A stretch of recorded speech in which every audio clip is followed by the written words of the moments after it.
स्वागत है आपका एएमके न्यूज चैनल में। मैं आपके साथ मोहम्मद यासीन नईकुड़ी। ಎಲ್ಲ ಪತ್ರಿಕಾ ಮಾಧ್ಯಮದ ಸ್ನೇಹಿತರನ್ನ ಸ್ವಾಗತವನ್ನು ಬಯಸಿ ತುರ್ತಾಗಿ ಬೆಳಿಗ್ಗೆ ಪಕ್ಷದ ಒಂದು ನಿರ್ದೇಶನದಂತೆ ಸಭೆಯನ್ನು ಕರೆಯಲಾಗಿದೆ. ತಾವೆಲ್ಲ ಬಂದಿದ್ದಕ್ಕಾಗಿ ನಾವು ಇನ್ನೊಮ್ಮೆ ತಮ್ಮನ್ನು ಸ್ವಾಗತವನ್ನು ಬಯಸಿ ಇವತ್ತು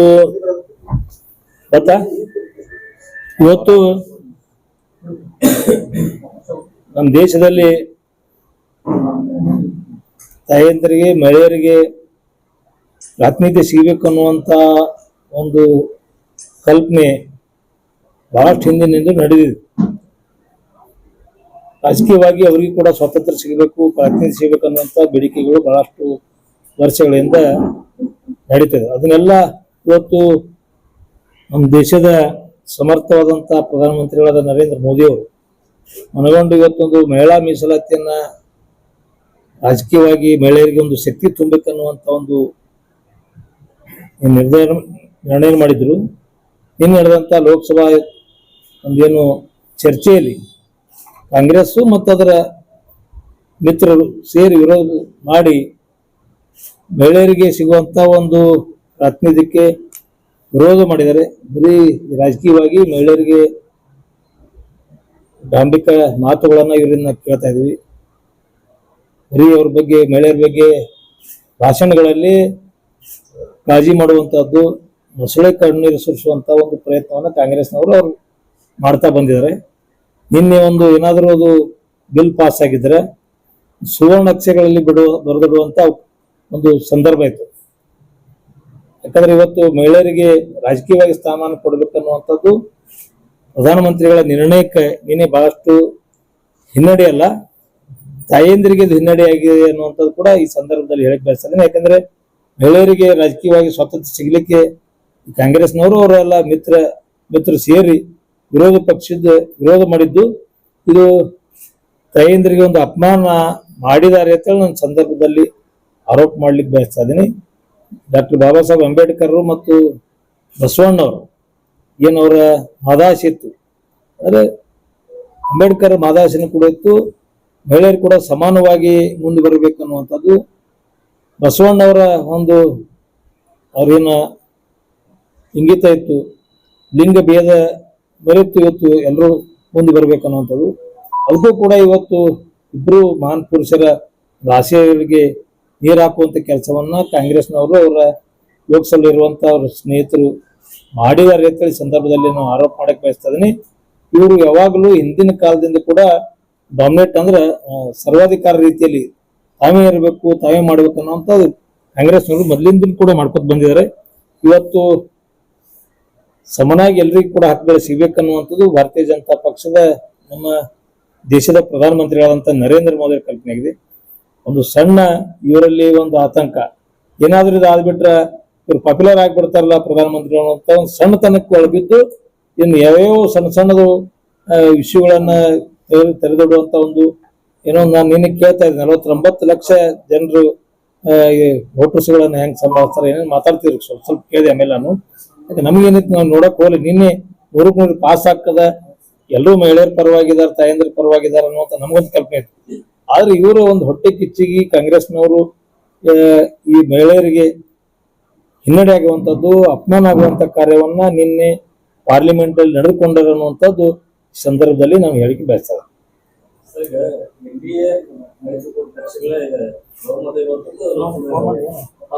ಅದು ಇಲ್ಲ ಸರ್, ಒಂದು 3 ಅಂಶ ಇದು ಆಗ್ಬೇಕಾಗ್ತದೆ. 50% ಹೆಚ್ಚಿಗಲ್ಲ, 50% ಹೆಚ್ಚಿಗಾದ್ರೆ ನಮ್ದು ಆಗ್ಬಿಡುತ್ತೆ.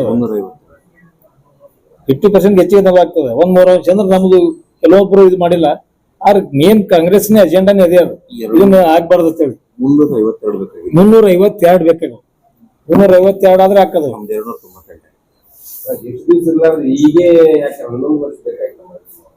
ಯಾಕೆ 50 ವರ್ಷ 60 ವರ್ಷ ಹೋಗಿಲ್ಲ, ಅವ್ರು ಯಾರು ಮಾಡ್ಯಾರ? ಅದನ್ನ ಯಾರು ಮಾಡಿಲ್ಲ. 10 ವರ್ಷ ಮಾಡಿದೀವಿ ತಪ್ಪದ ಅಲ್ರಿ. ಈಗ 50-60 ವರ್ಷ ಕಾಂಗ್ರೆಸ್ ಬೇರೆ ಬೇರೆ ಪಕ್ಷದಲ್ಲ ಆಡಳಿತ ಮಾಡ್ಯಾರಲ್ಲ. ಏನೋ ಈಗ ಅದ್ರ ಬಗ್ಗೆ ಜಾಗೃತಿ ಜನರಲ್ಲಿ ಮೂಡೈತಿ, ಮಹಿಳೆಯರ ಬೇಡಿಕೆನೂ ಕೂಡ ಹೆಚ್ಚಾಗ್ಯದ, ಎಲ್ರೂ ಅಲ್ಲಿ ಮಾಡ್ಬೇಕನ್ನುವಂತ ಒಂದು ಅಭಿಪ್ರಾಯ ಬಂದದ. ಈಗ ನಮ್ಮ ಪ್ರಧಾನಮಂತ್ರಿಗಳು ಕೈ ಎತ್ಕೊಂಡಾರ. ಈಗಾದ್ರೆ ಅವ್ರು ಈಗ ಎಂತ ಈಗ ಮಾಡ್ಬಿಡತ್ತದ, ಮತ್ ಮಾಡ್ಲಿಲ್ಲ, ಈಗ ಯಾಕೆ ಮಾಡ್ಬೇಕಂದ್ರೆ ಈಗ ಒಳ್ಳೆ ಕೆಲಸ ಮಾಡ್ಲಿ ಕಾಂಗ್ರೆಸ್ ಅವರು. 33 ಮಾಡಿದ ಇಂಪ್ಲಿಮೆಂಟ್ ಎಲ್ಲಿ ಅದು ಇವು ರಾಜಕೀಯವಾಗಿ ಎಲ್ಲಿ ಸ್ಥಾನಮಾನ ಅದಾವ, ಎಲ್ಲಿ ಲೋಕಸಭಾ ವಿಧಾನಸಭಾ ಸ್ಥಾನಮಾನಗಳದಾವು 33%. ನೋಡ್ರಿ ಹೊಟ್ಟೆ ಕಿಚ್ಚ ಹೇಳಿಲ್ಲ, ಇವ್ರಿಗೆ ಏನೋ ಒಂದು ಶ್ರೇಯಸ್ಸು ಸಿಗ್ತನ್ನುವಂತ ಒಂದು ಸಣ್ಣ ಒಂದು ತನದಿಂದ ದುರುದ್ದೇಶದಿಂದ ಇದನ್ನ ನಿನ್ನೆ ವಿರೋಧ ಮಾಡ್ಯಾರ ಅನ್ನುವಂಥದ್ದು ನಮ್ಮ ಆರೋಪ. ಮೇಡಮ್ ಅವ್ರ ಒಂದು 2 ಮಿನಿಟ್ ಮಾತಾಡ್ತಾರೆ. ಹೇಳ್ರಿ. ಇಲ್ಲ ಸರ್, ಎಂದ ಈ ಘೋಷಣೆ ಮಾಡ್ಯಾರ ವಿರೋಧ ಏನು ಇವ್ರು ಕಲೀಲಾರ್ದ ಎಲ್ಲ ಸಾಲಿ ಕಲ್ತವ್ರು ಅದಾರ, ಎಲ್ಲಾರು 10 ಸಲ 4-5 ಸಲ ಆದವ್ರು ಎಲ್ಲ ರಾಜಕೀಯವಾಗಿದ್ದವ್ರು ಅದಾರ. ಇದನ್ನ ಮೊದಲೇ ವಿಶೇಷ ಅಧಿವೇಶನ ಕರಿತೀವಿ ಅಂತ ಹೇಳಿ ಘೋಷಣೆ ಮಾಡಿ ಇನ್ ಎಷ್ಟೋ ದಿವಸ ಆಯ್ತು ನೋಡಿ ಪ್ರಿಪರೇಷನ್. ನೋಡಿ ಇವತ್ತು ನಡೆದ, ನಿನ್ನೆ ನಡೆದಿದ್ದು, ಒಂದ್ ತಿಂಗಳಿಂದ ನಡೆದಿದ್ದಲ್ಲ, ಬಹಳ ದಿವಸಗಳಿಂದ ಪ್ರಿಪರೇಷನ್ ಮಾಡ್ಕೊತ ಬಂದಾರ. ಅದಕ್ಕೆ ಒಂದಲ್ಲಿ ಬಿಲ್ ಪಾಸ್ ಆಗ್ಬಿಟ್ರೆ ಇನ್ನೊಂದು ತಕ್ಷಣ ನಾಳೆಗೆ ಆಗಂಗಿಲ್ಲ. ಅದು ಆದ ಕೂಡಲೇ ಅದಕ್ಕೆ ಸಮಿತಿ ರಚನೆ ಆಗ್ಬೇಕು, ಯಾವಾಗ ಆಗ್ಬೇಕು, ಎಲ್ಲ ಕಡೆ ಇದು ಆಗ್ಬೇಕು, ಅದು ಮುಂದೆ ಆಗ್ತದೆ. ನಾರಿ ಶಕ್ತಿ ಸಮಾನತೆ ಹೋದ್ರದಿನ ಪ್ಲಾನಿಂಗ್ ಐತಿ.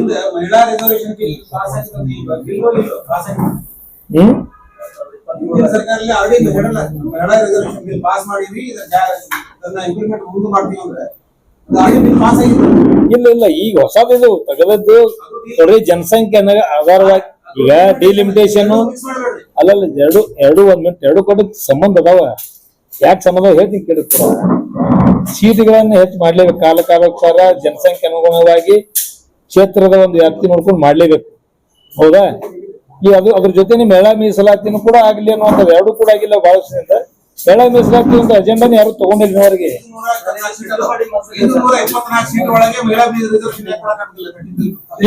ಅಲ್ಲ, ಹೆಚ್ಚಿಗೆ ಮಾಡಿಕೊಟ್ರೆ ಹೆಚ್ಚಿಗೆ ಮಳೆ ಸ್ಥಾನ ಸಿಗ್ತಲ್ಲ, ಏನ್ ತಪ್ಪದ?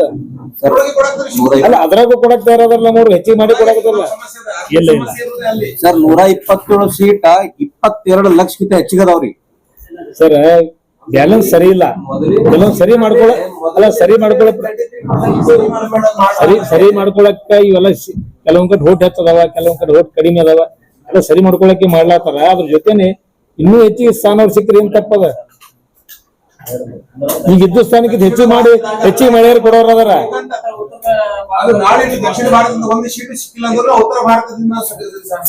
ನೋಡಿ, ನೀವು ರಾಜಕೀಯ ಯೋಚನೆ ಮಾಡತ್ತೀರಿ, ನಾವು ರಾಜಕೀಯ ಯೋಚನೆ ಮಾಡಿ ಅಲ್ಲ. ನೀವ್ ಹೇಳಿದ್ರಿ ಇವ್ರ ರಾಜಕೀಯ ಮಹಿಳಾ ನೋಡ್ರಿ, ಪುನರ್ವಿಂಗಡಣೆ ಮರುವಿಂಗಡಣೆ ಐತಿ, ಅದಕ್ಕೆ ನೀವ್ ಏನ್ರಿ ಚರ್ಚೆ ಮಾಡ್ರಿ. ಮಹಿಳಾ ಮೀಸಲಾತಿ ಯಾಕೆ ವಿರೋಧ ಮಾಡ್ತೀರಿ? ನಮ್ ಪ್ರಶ್ನೆ ಏನು ಅಲ್ಲೇ ಅರ್ಥ ಆಯ್ತು. ನೀವು ಸರ್, ನೀವು ಹೇಳೋದು ಅರ್ಥ ಆಯ್ತು. ಮಹಿಳಾ ಮೀಸಲಾತಿ ವಿರೋಧ ಮಾಡೋ ತಪ್ಪು. ನೀವು ಪುನರ್ವಿಂಗಡಣೆ ಮರುವಿಂಗಡಣೆ ಅದಕ್ಕೆ ನೀವು ದಕ್ಷಿಣ ಭಾರತಕ್ಕೆ ಸೀಟ್ ಹೆಚ್ಚಾಗ್ತಾವ, ಉತ್ತರ ಭಾರತಕ್ಕೆ ಕಡಿಮೆ ಆಗ್ತಾವ, ಉತ್ತರ ಭಾರತಕ್ಕೆ ಹೆಚ್ಚಾಗ್ತಾವ, ದಕ್ಷಿಣ ಭಾರತಕ್ಕೆ ಹೆಚ್ಚಾಗ್ತಾವ, ಚರ್ಚೆ ಮಾಡಿ ನೀವು ಇದ್ರಾಗ ಅಸೆಂಬ್ಲಿಯಾಗ ಮಾಡ್ರಿ, ಬೇಡ ಅನ್ನಂಗಿಲ್ಲ. ಮಹಿಳಾ ಮೀಸಲಾತಿಗೆ ವಿರೋಧ ಮಾಡುವಂತ ತಪ್ಪು. ಈ ಸಾರಾಸಗಟವಾಗಿ ತಾಯಂದ್ರಿ ಮಹಿಳೆಯರಿಗೆ ಇದು ಅನ್ಯಾಯ ಮತ್ತು ಅವ್ರಿಗೆ ಅಪಮಾನ ಆಗ್ಯಾವ. ಅದು ನೀವು ಹೇಳಿದ್ದೆ ಹೇಳ್ತಿಲ್ಲ, ನನಗೂ ಬಹಳಷ್ಟು ಕೇಳಿನ. ದಕ್ಷಿಣ ಭಾರತಕ್ಕೆ ಸೀಟುಗಳು ಕಡಿಮೆ ಆಗ್ತಾವ, ಉತ್ತರ ಭಾರತಕ್ಕೆ ಹೆಚ್ಚಾಗ್ತಾವ ಅನ್ನುವಂಥದ್ದು ಚರ್ಚೆ ಒಳಗೆ ಅದ, ಇಲ್ಲ ಅನ್ನಂಗಿಲ್ಲ. ಅದ್ರ ಬಗ್ಗೆ ನೀವು ಚರ್ಚೆ ಮಾಡ್ರಿ. ಮಹಿಳಾ ಮೀಸಲಾತಿ ಒಪ್ಕೋಬೇಕಾಯ್ತು ನೀವು. ನಿನ್ನೆ ನಿಜವಾಗಿ ಕಳಕಳಿ ನಾರಿ ಶಕ್ತಿ ವಂದನ ಈಗ ಕೇಳ್ರಿ.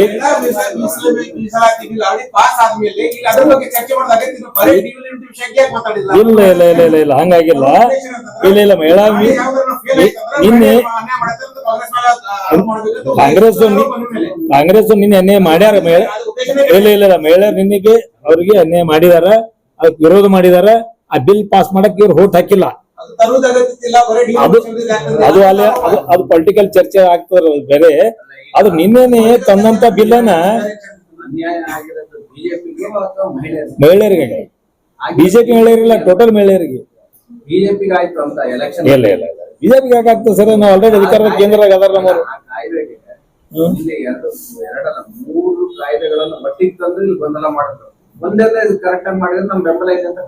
ಏನಾರ ಒಂದ್ ಹೇಳ್ತಾರ ಸರ್ ಅವರು. ಅಲ್ರಿ ಬಂಡೆ ಈಗ ನಾರಿ ಶಕ್ತಿ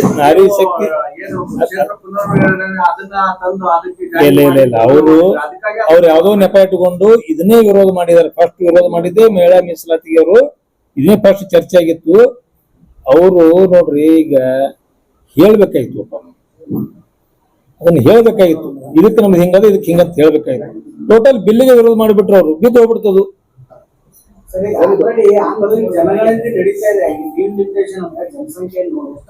ಅವಾಗ ಸೀಟ್ ಮಾಡ್ತಾರ ಸರ್. ಸರ್ ಈಗ ಕರೆಕ್ಟ್ ಸರ್.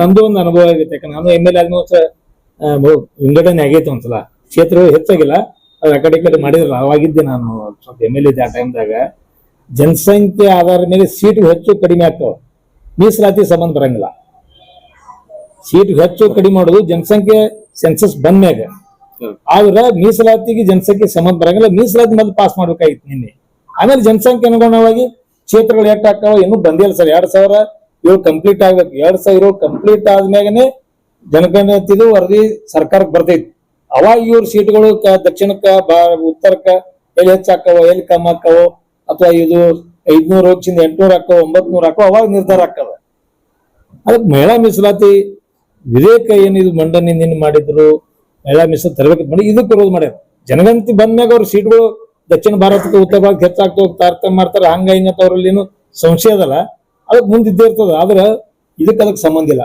ನಮ್ಮ ಜಿಲ್ಲಾಧ್ಯಕ್ಷ ಮಾತಾಡ್ತಾರೆ ಯಾಕೆ ಬೇಡ ಎಲ್ಲ ಮಾಧ್ಯಮದ ಮಿತ್ರರಿಗೆ ನಮಸ್ಕಾರಗಳು ಇವತ್ತು ನಾವು ದಿಢೀರನೆ ಸಾಹೇಬ್ರ ಪತ್ರಿಕಾಗೋಷ್ಠಿ ಕರೆದಿದ್ದು ಕಾರಣ ಏನಂದ್ರೆ ನಿನ್ನೆ ಸಂಸತ್ನಲ್ಲಿ ಏನು ನಾರಿ ಶಕ್ತಿ ಅಧಿನಿಯಮ ಕಾಯ್ದೆಯನ್ನ ಎಲ್ಲ ವಿರೋಧ ಪಕ್ಷದವರು ಏನು ಅದನ್ನ ಹೀನಾಯವಾಗಿ ಅದನ್ನ ಸೋಲಿಸಿದಾರೆ ಅಂದ್ರೆ ಅವ್ರದ ಉದ್ದೇಶ ಏನಿತ್ತಪ್ಪ ಅಂದ್ರ ಇದು ನಮ್ಮ ದೇಶದ ಇಡೀ ಮಾತೃಶಕ್ತಿಗೆ ಅವರು ಮಾಡಿದಂತ ಒಂದು ದೊಡ್ಡ ಅನ್ಯಾಯ ಅಂತ ಹೇಳಿ ನಾನು ಈ ಸಂದರ್ಭದಲ್ಲಿ ಹೇಳಿಕ್ ಬಯಸ್ತೀನಿ ಯಾಕಂದ್ರೆ ನಾನು ನಿನ್ನೆ ಸದನದಲ್ಲಿ ಎಲ್ಲರ ದೊಡ್ಡದಾಗಿ ಭಾಷಣಗಳನ್ನ ಎಲ್ಲ ಎಂಪಿಗಳು ಮಾಡ್ತಿದ್ರು ಅದ್ರಲ್ಲಿ ಅವ್ರು ಹೇಳ್ತಿದ್ರು ನಾವು ಯಾವತ್ತಿಗೂ ಕೂಡ ನಾರಿ ಶಕ್ತಿ ಪರವಾಗಿದ್ದೀವಿ ನಾರಿಯರ ಪರವಾಗಿದ್ದೀವಿ ನಾವು ಮಹಿಳಾ ಮೀಸಲಾತಿಗೆ ವಿರೋಧ ಇಲ್ಲ ಅಂತ ಹೇಳ್ತಿದ್ರು ಮಾತಿನಲ್ಲೇ ಹೇಳುದಾಯ್ತು ಆದ್ರೆ ಯಾರು ಕೂಡ ಅದಕ್ಕೆ ಸಪೋರ್ಟ್ ಮಾಡ್ಲಿಲ್ಲ ಆ ಬಿಲ್ ಅನ್ನ ಮಂಡಿಸಿದಾಗ ಅದ ನಮಗೆ 54 ಓಟ್ಗಳಿಂದ ಅದು ಸೋಲಾಯ್ತು ನಿನ್ನೆ ಈ ಸೋಲನ್ನ ಯಾವ ರೀತಿ ತಗೋಬೇಕಂತ ಹೇಳಿ ಗೊತ್ತಾಗ್ತಿಲ್ಲ ಯಾಕಂದ್ರೆ ಕಾಂಗ್ರೆಸ್ ಸರ್ಕಾರ ಮತ್ತೆ ಕಾಂಗ್ರೆಸ್ ಪಕ್ಷದ ನೀತಿ ಏನೈತಪ್ಪ ಅಂದ್ರ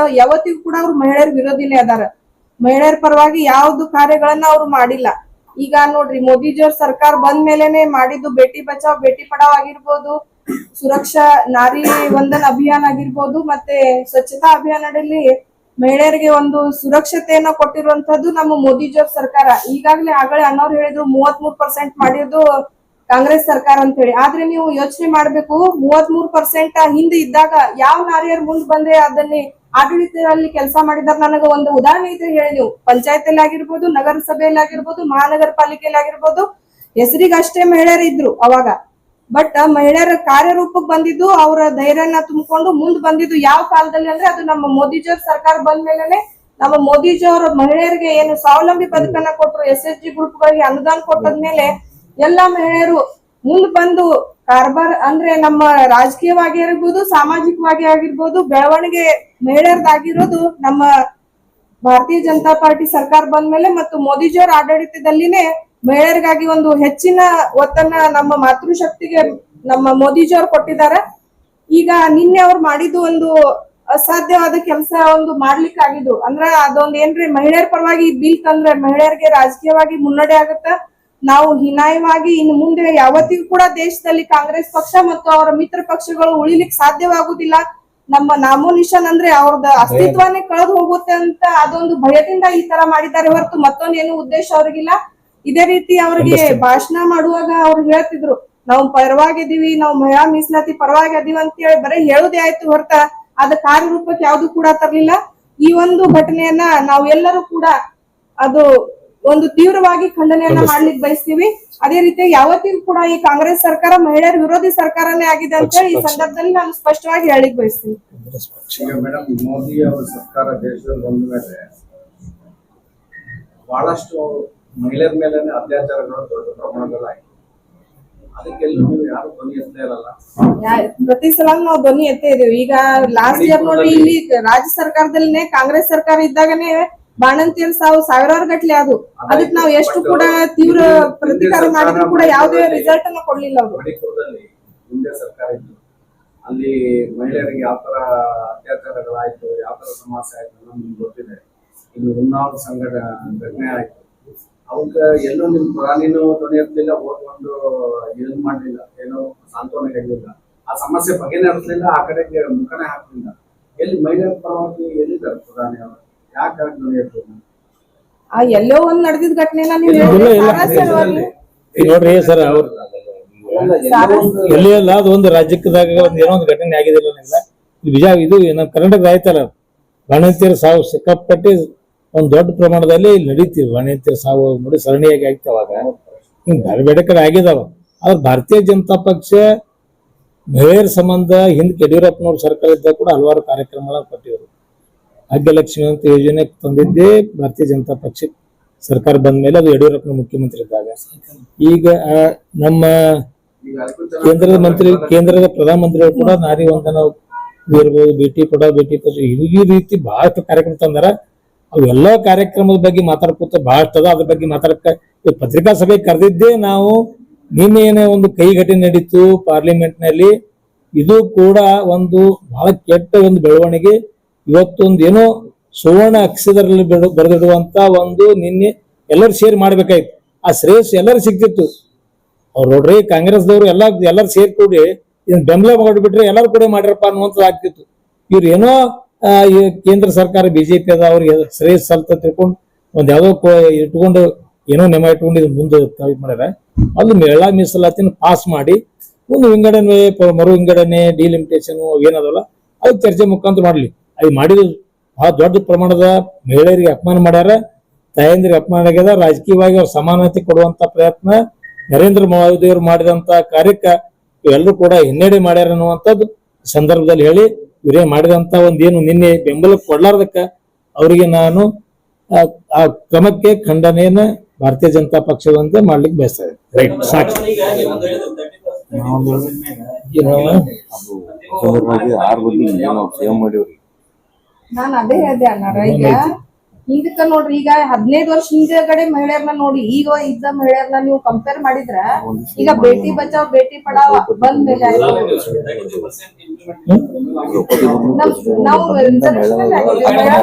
ಯಾರ್ ನೋಡ್ರಿ ಮುರ್ಮು ಅಮ್ಮ ಅವ್ರದ್ದು ಇದು ಅವ್ರಂತ ತಂದು ಪ್ರೆಸಿಡೆಂಟ್ ಮಾಡ್ಯಾರ. ವಸುಂಧರಾ ರಾಜ್ ಸಿಂಧೆ ಅವ್ರ 5-6 ಸಲ ಮುಖ್ಯಮಂತ್ರಿ ಆಗ್ತಾರ. ನಮ್ಮಲ್ಲಿ ಎಲ್ಲ ಸುಷ್ಮಾ ಸ್ವರಾಜ್ ಬಹಳಷ್ಟು ಮಂದಿಗೆ ಭಾರತೀಯ ಜನತಾ ಪಕ್ಷ ಕಾಲ್ ಕೊಟ್ಟದು ನೀವ್ ಹೇಳ್ಬೇಕು. ಈಗ ನೀವು ಸರ್ವ ಬಾಳ ಜೋರ್ ಇರ್ತದ, ನಾವರೇ ನಮ್ದು ಗೆಲ್ತ ಅಂತ ಹೇಳ್ತೀನಿ.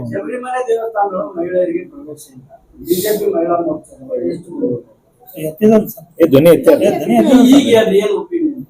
ಮುಂದಿನ ಸಲ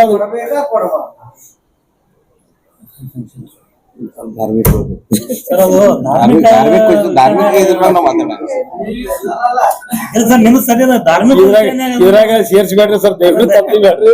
ಅದು ಈ ಸಲ ಶಬರಿಮಲೆ ಬರ್ತದ ಅವಾಗ ಕೇಳತ್ರಿ. ಬೇಟಿ ಬಚಾವ್ ಬಗ್ಗೆ ಮಾತಾಡಿದ್ರಿ. NCRB ಡೇಟಾ ಪ್ರಕಾರ ಹೈಯೆಸ್ಟ್ ಕ್ರೈಮ್ ಮಹಿಳೆಯರು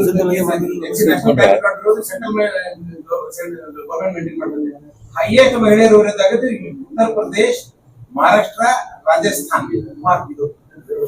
ಬಿಹಾರ್ ಇದೆಲ್ಲ ಬಿಜೆಪಿ ಶಾಸಿತ ರಾಜ್ಯಗಳು.